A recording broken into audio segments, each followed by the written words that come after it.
Olá galera, seja bem-vindo ao canal Guitelis na área e vamos lá para mais um dia de análise do mercado cripto. Hoje a gente vê o Bitcoin subindo aí mais uma vez, rompendo o seu topo ali. Não dá para a gente falar que devolveu esse rompimento porque o dia ainda não fechou. Só que a gente vai analisar o curto prazo, a gente vai dar sequência na nossa análise para a gente entender quais são as probabilidades que a gente tem diante da nossa frente, beleza? Bom, se você não for inscrito no canal, considere se inscrever, que eu trago um mega conteúdo todos os dias da semana, principalmente quando eu falo sobre análise on-chain. E caso esse conteúdo venha fazer sentido para você, deixe seu like para dar aquela força pro canal, para mostrar que o conteúdo está sendo relevante, beleza? Bom, chega de papo, bora direto aí para gráfico para a gente ver o que aconteceu. Olha só, se a gente olhar aqui no book de ofertas, né, eu tracei uma cunha recentemente aqui aonde essa cunha levantou algumas dúvidas se era uma cunha ou se a gente estava em um triângulo ascendente ou se era uma cunha ascendente. Eu continuo ainda enxergando a cunha, tá? Inclusive, se a gente olhar, teve rejeição do rompimento da cunha e a gente teve os market makers vendendo aqui dentro dessas regiões, né? A gente teve ali quase 362 bitcoins vendidos dentro dessa região, somente dentro da Binance, tá? A gente vê que os market makers estão atuando dentro dessa cunha. Que se a gente olhar aqui para a base da cunha, a gente vai ver que também temos ordens de compra aqui de 277 bitcoins dentro da Binance. Isso daqui é que os market makers estão operando dentro dessa cunha, tá? Cunha tem a maior probabilidade de romper para baixo. Eu espero que o mercado vá nos entregar um pullback. Aí sei que já fazem semanas que eu venho falando desse pullback. Pullback, por exemplo, ele não acontece. E a nossa tese, ela sempre vai sendo colocada em xeque, tá? Chega um determinado momento que a gente pode enxergar que estamos completamente errados e aí a gente faz uma nova tese, a gente faz uma nova análise. Eu ainda continuo acreditando no pullback, tá? Mas não espere pullbacks que vá levar Bitcoin em 25 mil dólares e 20 mil dólares. Pullbacks que nós estamos falando nesse presente momento é do Bitcoin voltar ali para os 33 mil dólares, 31 mil dólares ali no máximo. A gente não está falando de grandes pullbacks. A gente não tem movimento suficiente para trazer grandes quedas no Bitcoin. Por que a gente não tem esses movimentos? Cara, os maiores players, o smart money, o institucional, o long term holder, todo mundo está acumulando suas posições. Ninguém quer vender nesse momento, beleza? Quando a gente fala nesse sentido de pullback, é mais quem está operando no curto prazo mesmo.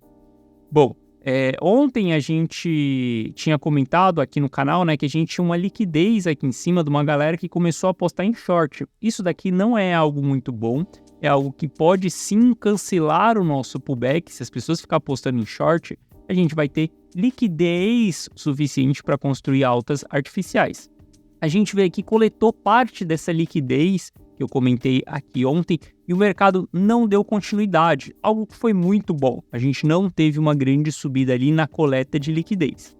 Bom, eu espero que a gente vá buscar essa liquidez que está aqui nos 34 ali, tá? A gente tem 1 bilhão ali de dólares para serem liquidados nos 34 mil dólares.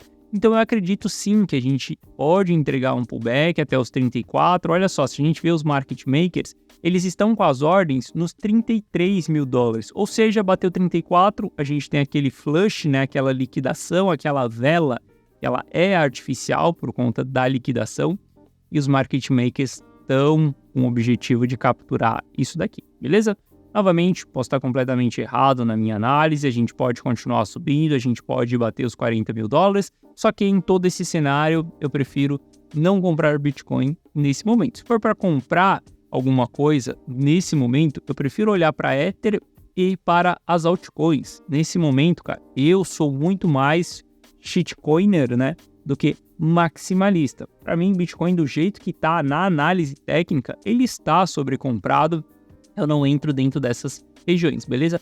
Obviamente, outros ativos estão nos dando oportunidades aí, principalmente Ether, né? Se a gente vê que Ether ainda não chegou no seu segundo estágio de resistência. Bom, a gente dando uma analisada aqui no RPD, isso daqui vai nos mostrar onde a gente está tendo regiões de compra e regiões de vendas, tá? Essas barras aqui foram vendas que nós tivemos recentemente. Só que para todo vendedor existe um comprador. Então, numa mesma região que a gente tem distribuição, a gente tem acumulação. Isso pode ser um pouco confuso para as pessoas, mas sempre que a gente acumula em uma região, tem alguém distribuindo. Sempre que a gente distribui, tem alguém acumulando. O que a gente deve analisar sempre é quem é que está distribuindo e quem é que está acumulando. Se for um novato acumulando, por exemplo, aí a gente está em uma péssima zona. Se for um macaco velho acumulando, a gente está em uma boa zona. Mas o que eu quero comentar com vocês aqui é que toda essa região de venda que nós estamos tendo aqui, a gente já transacionou aqui mais de 1 milhão de bitcoins, tá, dentro dessa região, considerando ali dos 33 mil dólares até os 38 mil dólares. E se você olhar, a gente tem uma lacuna aqui no meio. Veja só que dos 30, a gente só vai ter transações lá, dos 33, a gente só vai ter transações lá nos 30. Isso daqui é um sinal da onde a gente tem um suporte no mercado. A gente tem um suporte do mercado nos 33 mil dólares. Olha que louco, a análise on-chain, ela está confirmando por que os market makers estão com ordem nos 33 mil dólares. Por que o ponto de liquidação da galera está nos 34 mil dólares, a gente pode ter um flush ali e até os 33. Porque na análise on-chain, isso daqui mostra que o suporte, ele está ali nos 33 mil dólares. Então, por que eu falo para vocês que eu acho improvável, né, do Bitcoin voltar em 25 mil dólares? Eu não acredito que a gente vai voltar em 25 mil dólares, porque primeiro a gente tem que perder esse suporte dos 33 mil dólares e depois a gente tem que perder os suportes dessa segunda zona para que a gente chegue nos 25 mil dólares. Veja que quando a gente olha para o Price Action aqui atrás, né, olha só, se a gente vier para um gráfico diário aqui, quando a gente estava nesse período aqui, ó, dos 25 mil dólares, eu falava que a gente estava em região de suporte, que a gente não iria nos 20 mil dólares, porque simplesmente a gente tinha essa zona dos 25 mil dólares aqui sendo o suporte do mercado, beleza? Se a gente fosse olhar ali para 20 mil dólares, ia estar muito mais abaixo ainda, a gente tinha essa lacuna aqui de transações, onde mostra que a gente tem um suporte aqui. Então, por isso que se a gente entregar um pullback no Bitcoin, cara, eu vejo que a gente vai voltar ali no máximo até 33 mil dólares, 31 mil dólares, abaixo disso eu não vejo o mercado indo, tá? E aí entra aquele ponto, Gui, pro longo prazo, 38 mil dólares vai fazer diferença? Não, pro longo prazo não vai fazer diferença nenhuma, mas esse longo prazo no sentido de que você não é um analista, de que você não está tentando otimizar, essa é a palavra. Você não está tentando otimizar os seus ganhos. Se você estiver tentando otimizar os seus ganhos, se você for um analista, se você estiver olhando para o mercado todos os dias, 38 é um preço caro. Sim, porque a gente pode ter esse preço em 33, beleza? Quando você é um analista, tem que trabalhar com risco, com probabilidades. Se você não é um analista, você pode simplesmente trabalhar com especulação. Especulação, 38 é barato para o topo cíclico que a gente vai ter lá na frente, beleza? As pessoas que estão 100% fora do mercado, loucura, tá, cara? Hoje, eu já comentei com vocês que as minhas carteiras, elas estão praticamente sem caixa. A carteira da comunidade on-chain tem 0 de caixa, zipo, nadinha. Eu simplesmente all-in dentro da carteira. É a carteira mais pesada que eu tenho publicamente. A carteira 1 ao milhão, a gente vai liquidar o caixa em breve. O que eu quero dizer com isso para você é que não queira, nesse momento, ter 20, 30, 40% em caixa. Se você está fora do mercado, cara, uma compra no valor que tá, não tem problema nenhum. 50% do caixa, eu peguei um capital, minha esposa chegou para mim e falou que queria uma carteira também, eu peguei o capital dela e simplesmente, cara, entrei ali com a maior parte do capital em Ether, não em Bitcoin, porque ela estava 100% em caixa, beleza? Então, aquelas pessoas que têm muito caixa, nesse momento, é ótimas oportunidades de entrada, sim.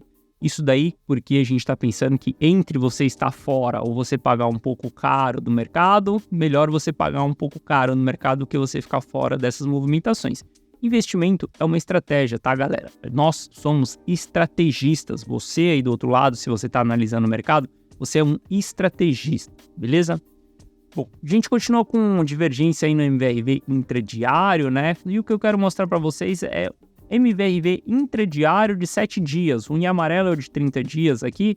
O de 7 dias a gente fala mais de traders ali, tá? O de 30 dias é o que eu mais olho, porque ele vai representar o gráfico diário, as decisões para gráfico diário. E quando a gente olha ali para o de 7 dias, a gente está olhando mais para gráfico intradiário, por exemplo, de 4 horas. Olha só, se a gente olhar para esse MVRV intradiário também, cara, a gente vai encontrar divergência, onde o preço está subindo e os traders no curto prazo estão realizando menos lucro ali do que essas movimentações que estão acontecendo, beleza? Então isso daqui é uma divergência e a gente pode notar aqui, ó, que os traders estão batendo em compra exatamente dentro dessa zona aqui. Olha só, se a gente olhar para esse fundo que nós fizemos aqui, foi exatamente o fundo do gráfico de 4 horas. Se a gente olhar para esse outro fundo aqui, foi o fundo do gráfico de 4 horas também. Então, dentro dessa região aqui, a gente tem os traders defendendo também. Mas, pelo fato da gente estar construindo essa divergência aqui, eu continuo esperando um pullback. Bom, olhando para o Bitcoin aí, cara, para mim a gente está claramente construindo essa cunha, tá? Ainda mais se eu descer para um gráfico de 4 horas aqui, ó, o que aconteceu no candle anterior aqui, para mim foi uma confirmação de que sim, estamos formando uma cunha ascendente e não um triângulo ascendente, tá? Principalmente por conta dessa vela aqui de hoje.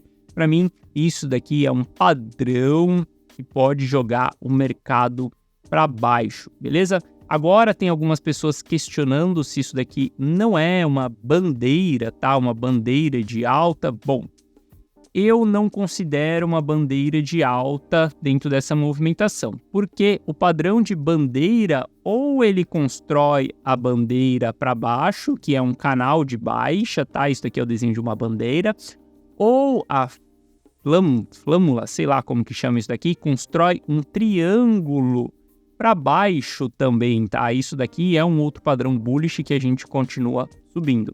Como a gente está construindo esse padrão para cima, para mim, isso daqui é uma cunha ascendente, tá? Onde tem maior probabilidade de fazer o seu rompimento para baixo. Continuo enxergando cunha aqui, continuo enxergando divergência no RSI, MACD, continuo ainda vendo que o mercado está mais favorável para nos entregar uma baixa aí até os 33 mil dólares, quiçá até os 31 mil dólares. Então, nesse momento aqui, eu prefiro não entrar no Bitcoin. Se a gente olhar para o Ether aqui, o Ether a gente tem uma formação de triângulo mais claro. Olha só, a gente tem um triângulo aqui, a gente pode traçar esses dois topos aqui, considerar falso rompimento aqui também. Então, a gente tem triângulo ascendente aqui no Ether. O que a gente pode observar dentro do Ether? Olha só, tem uma linha de tendência de baixa que eu tracei essa linha aqui na data de ontem. Ainda esse topo não havia sido formado. Tracei essa linha juntando esses dois topos aqui. Quando a gente tiver um rompimento disso daqui para cima, se a gente tiver um rompimento disso daqui para cima, pode ser um sinal de que a gente vai fazer um rompimento desse triângulo aqui para cima, tá? Por isso que eu estou mais de olho em Ether nesse momento do que até mesmo em Bitcoin, tá? Tem padrões no diário do Ether que não estão legais, tá? Como divergência no RSI também, mas o que me faz olhar para Ether nesse momento e não para Bitcoin é que Ether tá nesse primeiro estágio de resistência cíclica, uma resistência que, cara, ele encontrou lá em agosto de 2022 e ele ainda não conseguiu superar essa resistência. É como se Bitcoin ainda estivesse ali nos patamares dos 25 mil, dos 30 mil dólares, né? É como se Bitcoin ainda estivesse dentro dessa resistência aqui. Então eu prefiro olhar muito mais para Ether nesse momento do que até mesmo para Bitcoin, beleza? Continuo com a mesma visão ainda de que a gente vai ter um pullback em um determinado momento no mercado. Eu não tenho bola de cristal para prever que dia, que data que isso vai acontecer. O que eu posso dizer é que o risco está bem elevado no Bitcoin. Olhe mais para Ethereum, olhe mais para as altcoins, beleza? E gostaria de fazer um agradecimento aí publicamente a todos os membros de dentro da comunidade on-chain, tá? Hoje eu fiz um post lá dentro, onde a carteira da comunidade on-chain bateu 100 mil reais de lucro na data de hoje. E eu quero fazer esse agradecimento aqui porque 2022 não foi um ano nada fácil. as pessoas que estavam dentro da comunidade on-chain ali, a gente viveu exatamente a FTX quebrando quando o Bitcoin estava perdendo fundo. E, cara, todo mundo foi super criticado, não só por outras pessoas, mas por familiares e tal.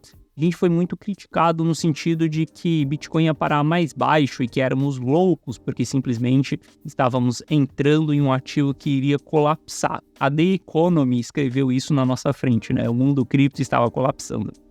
E eu gostaria de agradecer e dar os parabéns para todo mundo que teve a coragem de fazer os seus investimentos em 2022, que já estão colhendo os frutos em 2023. Lembre-se, o seu futuro ele vai dar risada do seu passado, foi isso que eu escrevi nesse post. Então, se você fizer o seu investimento hoje, foque no futuro, porque lá na frente, se você fizer o investimento num time certo, você vai dar risada desse investimento que você fez. Esses 100 mil reais aí que a gente fez de lucro dentro da carteira da comunidade on-chain é simplesmente resultado de todo um trabalho que a gente fez lá no passado, beleza? É muito gratificante sim ver esses números acontecendo, a gente chegar em lucros aí de 100 mil reais, isso é muito gratificante sim, beleza? Então todos aqueles membros de dentro da comunidade on-chain, meu muito obrigado por confiarem no meu trabalho e meu muito obrigado também por agregarem com o conteúdo que vocês trazem dentro da comunidade on-chain. Somos uma comunidade onde eu não sou a única pessoa que fala, existem outros membros lá dentro que falam também.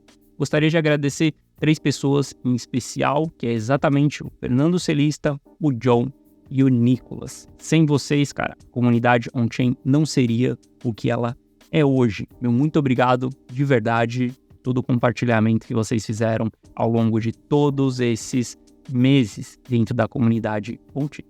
Um forte abraço, tamo junto e eu vejo vocês de volta aqui na segunda-feira. Valeu!